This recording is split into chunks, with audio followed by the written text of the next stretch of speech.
Day 9 out of 100 ng fitness comeback natin. So, ang topic natin ngayon, boys, is about sa mga naiinip. So, sa mga naiinip dyan, huwag kayo mainip sa fitness journey nyo. Lalo-lalo, naka 1 week, 2 weeks, 3 weeks pa lang kayo, boys. Okay, alam ko, marami yung makaka-relate dyan. Yung parang, ginagawa ko naman lahat ng tama, ginagawa ko naman lahat ng perpekto, pero bakit parang walang nangyayari? So, huwag kayo maiinip, tuloy-tuloy lang kayo.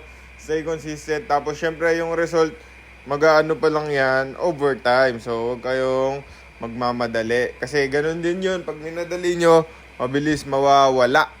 Kaya ayan, panoorin nyo, nag-leg day ako. Tapos, yung mga main compound ko lang halos yung finifilm ko sa mga videos ko para hindi na ako magtagal mag-video sa gym.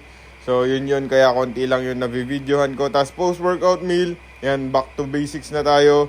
Eggs, chicken, and rice. Tapos, kamatis yung gulay ko. Kasi mura yung kamatis ngayon. Siyempre, maximize natin yan. Let's go!